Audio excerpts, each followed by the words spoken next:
Hello दोस्तों, aqua book में आपका फिर से स्वागत है। ये ईट दैट फ्रॉग बुक समरी का सेकंड पार्ट है। ये बुक काफी अमेजिंग है उनके लिए जो अपने गोल्स और टारगेट को अचीव करके एक सक्सेसफुल और सेटिस्फाइड लाइफ जीना चाहते हैं। अगर आपने इस बुक समरी का फर्स्ट पार्ट नहीं देखा है तो उस वीडियो का लिंक मैं आई बटन और डिस्क्रिप्शन में दे रहा हूँ, जिसे आप जाकर देख सकते हो। और इस वीडियो में मैंने इसी बुक के 5 और इम्पोर्टेंट प्रिंसिपल शेयर किए हैं, जिसमें हम सीखेंगे कि कैसे हम अपने इम्पोर्टेंट और मुश्किल कामों को बहुत ही आसान तरीके से पूरा कर सकते हैं। वो कौन सी चीजें हैं जो आपको आगे बढ़ने से रोक रही है, और ऑप्टिमिस्टिक यानी कि हमेशा पॉजिटिव रहना आपके लिए कितना जरूरी है। इसलिए इस वीडियो को अंत तक देखना बहुत जरूरी है। So let's begin. Principle number 1, slice and dice. According to psychology, जब आप अपने बड़े से काम का कोई छोटा सा हिस्सा भी पूरा कर लेते हो तो फिर आप उस काम के दूसरे हिस्से को भी पूरा करने के लिए तैयार हो जाते हो, और ऐसे ही एक के बाद एक उस काम के छोटे से हिस्से को पूरा करके एक दिन वो काम आप खत्म कर लेते हो, और इसे ही स्लाइस एंड डाइस टेक्निक कहते हैं। ये टेक्निक कहता है कि आप अपने बड़े कामों को छोटे टुकड़ों में बांट लो, जिससे वो बड़ा काम भी आपको आसान लगने लग जाएगा, और वो काम कब पूरा हो गया आपको पता भी नहीं चलेगा। और ध्यान देने वाली बात यह है कि हम इंसानों में किसी काम को पूरा करने की एक स्ट्रॉन्ग फीलिंग हमेशा से रही है। इसका मतलब जब भी हम किसी काम को पूरा करते हैं उस टाइम हमारे दिमाग में एक एंड्रोफिन नाम का हार्मोन रिलीज होता है, जिससे हम हैप्पी और स्ट्रॉन्ग महसूस करते हैं। ऑथर अपना एक्सपीरियंस शेयर करते हुए बताते हैं कि कैसे उनके भी कई सारे फ्रेंड्स आज बेस्ट सेलिंग ऑथर बन चुके हैं, और उन्होंने ये सब बस हर दिन एक पेज या एक पैराग्राफ लिखकर ही किया। ऐसे ही हम भी अपने मुश्किल कामों को छोटे हिस्सों में बांटकर उसे पूरा कर सकते हैं। प्रिंसिपल नंबर 2, अपग्रेड योर की स्किल। ऑथर बताते हैं कि जब वो अपना पहला बुक लिखना शुरू करते हैं तो उन्हें काफी दिक्कतों का सामना करना पड़ता है, क्योंकि उस समय वो पिक एंड हैंड वाले मेथड से टाइपिंग करते हैं, यानी कि एक एक वर्ड को देखकर टाइप करना, और इससे वो काफी परेशान थे। उन्हें ये रियलाइज हुआ अगर उन्हें 300 पेजेस की बुक लिखनी है तो उन्हें टाइपिंग सीखनी होगी, और एग्जैक्टली उन्होंने यही किया। अपनी टाइपिंग स्पीड को बढ़ाने के लिए वो टाइपिंग सीखते हैं, और हर दिन 20 से 30 मिनट के प्रैक्टिस से वो 40 से 50 वर्ड पर मिनट की स्पीड से टाइपिंग करना सीख लेते हैं, और इसी की वजह से वो आज 40 से ज्यादा किताबें लिख चुके हैं। इसलिए ऑथर कहते हैं कि अपने फील्ड से रिलेटेड स्किल्स को हमेशा सीखते रहना चाहिए और उसे अपग्रेड करते रहना चाहिए। जो दूसरे ने सीखा है हम भी सीख सकते हैं और अपने फील्ड में एक्सपर्ट बन सकते हैं। आज के यूट्यूब के जमाने में हम अपने फील्ड से रिलेटेड सब कुछ सीख सकते हैं, और वो भी फ्री में। और ऐसे ही नॉलेजेबल और हेल्पफुल वीडियोस के लिए आप हमारे चैनल को भी सब्सक्राइब कर सकते हैं, जहां हम फाइनेंस, पर्सनैलिटी डेवलपमेंट, मोटिवेशन जैसे नॉलेज शेयर करते रहते हैं।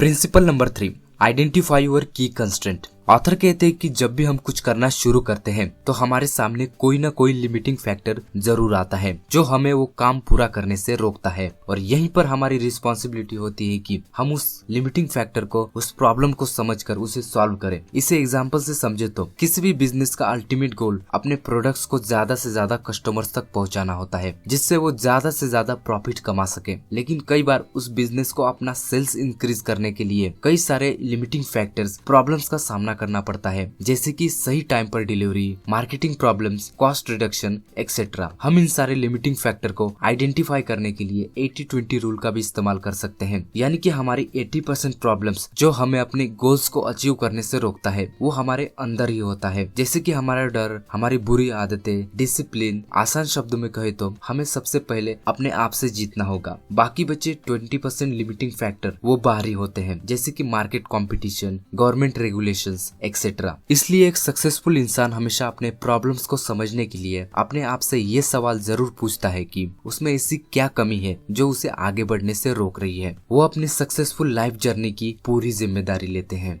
Principle number 4, develop a sense of urgency. दोस्तों, जब हम अपने किसी इंपॉर्टेंट कामों को लेकर एक सेंस ऑफ अर्जेंसी बनाकर काम करने लगते हैं तो फिर हम उस मेंटल स्टेट में पहुंच जाते हैं जिसे हम फ्लो कहते हैं, और एग्जैक्टली ऑथर यही कहते हैं। एक सक्सेसफुल इंसान वही होता है जो अपने आप को इस फ्लो वाले मेंटल स्टेट में पहुंचाकर एक राइट डायरेक्शन में काम करता है। इसका मतलब ये नहीं कि आप सब कॉन्शियसली बिना सोचे समझे काम कर रहे हो। दरअसल इसमें आप अपने काम को ज्यादा क्रिएटिविटी से अवेयर होकर कर रहे होते हो। आप अपने गोल्स को लेकर ज्यादा क्लियर रहते हो, और साथ ही आप ज्यादा खुश और एनर्जेटिक फील करते हो। जब हम अपने इम्पोर्टेंट गोल्स को अचीव करने के लिए लगातार काम करने लगते हैं तब हम मोमेंटम प्रिंसिपल को एक्टिवेट कर देते हैं। आसान शब्दों में कहे तो हमें अपने इम्पोर्टेंट कामों को शुरू करने के लिए बहुत ज्यादा विल पावर और एनर्जी की जरूरत पड़ती है, लेकिन एक बार जब हम काम शुरू कर देते हैं तो उस काम को कंटिन्यूअस रखने के लिए बहुत कम एनर्जी लगती है। और हम ऐसे ही अगर इसी एनर्जी के साथ आगे बढ़ते रहे तो हमें ज्यादा सीखने को भी मिलेगा और साथ ही हम उस फील्ड के एक्सपर्ट भी बन सकते हैं।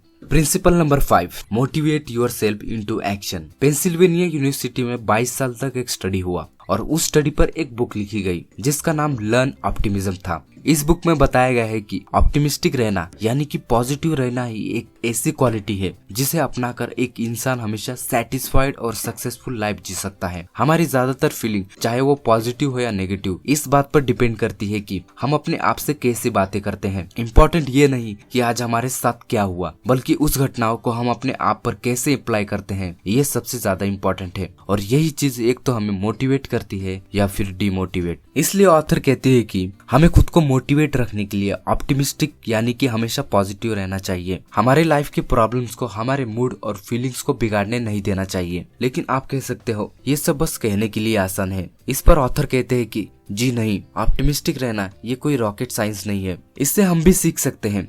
और इसे सीखने के लिए हमें बस 4 बातों को ध्यान में रखना है। पहली बात, एक ऑप्टिमिस्टिक इंसान किसी भी सिचुएशन में अच्छी चीजें ढूंढ लेते हैं और सरप्राइजिंगली उसे वो मिल भी जाती है। दूसरी बात, ऑप्टिमिस्टिक लोगों का ये मानना होता है कि मुश्किलें हमें रोकने के लिए नहीं बल्कि हमें सिखाने के लिए ही आती है। तीसरी बात, ऑप्टिमिस्टिक लोग हमेशा प्रॉब्लम के सॉल्यूशन पर ध्यान देते हैं। वो किसी को दोष देने या फिर कंप्लेन करने के बजाय अपने काम पर ध्यान देते हैं। चौथी बात, ऑप्टिमिस्टिक लोग हमेशा टारगेट्स और गोल पर ध्यान देते हैं और उन्हें अचीव करने के लिए हमेशा काम करते रहते हैं। हम जितनी ज्यादा पॉजिटिव और मोटिवेट फील करेंगे हम उतनी ही जल्दी अपने इम्पोर्टेंट कामों को शुरू करते हैं। तो ये थी 5 और important principle from the book eat that frog. चलिए हम इसे फिर से रिवाइज कर लेते हैं जिससे हम इसे अच्छे से इम्प्लीमेंट कर सकेंगे। तो पहला था, अपने बड़े और इम्पोर्टेंट कामों को छोटे छोटे टुकड़ों में बांट लो जिन्हें आप आसानी से शुरू करके उन्हें खत्म भी कर सको। दूसरा, अपने फील्ड में एक स्पेसिफिक काम में एक्सपर्ट बन जाओ और उस काम के रिलेटेड सभी स्किल्स को हमेशा सीखते रहो। तीसरा, अपने लिमिटिंग फैक्टर को पहचान कर दूर करो जिससे आप अपने सबसे इम्पोर्टेंट कामों को पूरा कर सको। चौथा, अपने इम्पोर्टेंट कामों को जल्द से जल्द खत्म करने की आदत डालें जिससे आप काम खत्म होने पर आप एक अलग ही मोटिवेशन और एनर्जी फील करेंगे। एंड फाइनली 5वां है, खुद के चीयर लीडर बनकर हर सिचुएशन में कुछ अच्छा ढूंढने की कोशिश करो। हमेशा प्रॉब्लम्स के बजाय उसके सॉल्यूशन पर फोकस करो। अगर आप चाहते हो कि ऐसी वीडियोस आप हमेशा देखते रहो तो आप हमारे चैनल को सब्सक्राइब करके बेल आइकन दबा सकते हो। लाइक करें और शेयर कीजिए अपने दोस्तों को और कमेंट बॉक्स में बताओ कि आप अगली वीडियो किस बुक पर चाहते हो। And finally thanks for watching. जय हिंद।